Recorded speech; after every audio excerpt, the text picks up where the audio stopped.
हाथी और कुत्ते की कहानी। ऐसे ही और कहानी सुनने के लिए वीडियो को लाइक करें, शेयर करें, चैनल को सब्सक्राइब करें। एक बार की बात है, एक छोटे से गांव में एक हाथी रहता था। हाथी बहुत बड़ा और घने जंगल में रहने वाला था। वह किसी से नहीं डरता था और लोगों को अपनी शक्ति का एहसास कराना पसंद करता था। एक दिन गांव में एक कुत्ता भी था। वह कुत्ता छोटा और काफी होशियार था। वह लोगों के यहाँ बच्चों को खुश करने के लिए आया करता था। हाथी और कुत्ता एक दूसरे को पहले नहीं जानते थे, लेकिन एक दिन मिल गए। वे दोस्ती करने लगे और अच्छी तरह से बातचीत करने लगे। हाथी ने कहा, मुझे बहुत खुशी हुई कि मैं तुम्हें मिला। मैं शायद दुनिया का सबसे बड़ा और ताकतवर जानवर हूँ।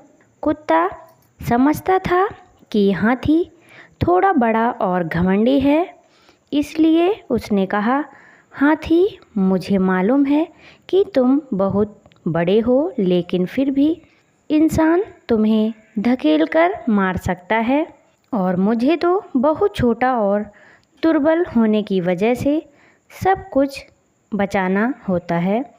हाथी इस पर हंसते हुए बोला, तुम ठीक कह रहे हो, लेकिन फिर भी मैं कभी बचने के लिए तुम्हारी मदद ले सकता हूँ। मैं तुम्हें अपनी शक्ति और ताकत से बनाया गया हूँ।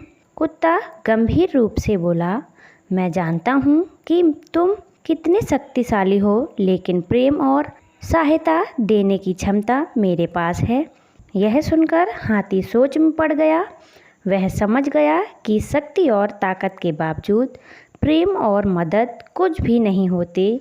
हाथी ने खुद को आजमाकर देखने का फैसला किया और वह बच्चों के संगीतायन में से एक साझा करने के लिए खुद को मंडराने लगा। यह देखकर कुत्ता बहुत खुश हुआ और उसने कहा, हाथी, तुमने सबके दिल जीत लिए हैं। तुम्हारी हमारे गांव में बहुत ज़रूरत थी। यहाँ हमेशा खुशी और प्रेम की कमी महसूस होती थी। हाथी बहुत खुश हो गया क्योंकि उसने समझ लिया था कि हाथी और कुत्ता एक ही गुण रखते हैं, प्रेम और सहायता देने की क्षमता। यह बात हाथी के जीवन में एक महत्वपूर्ण सीख थी कि शक्ति और ताकत से भी बढ़कर प्रेम और सहायता का महत्व होता है।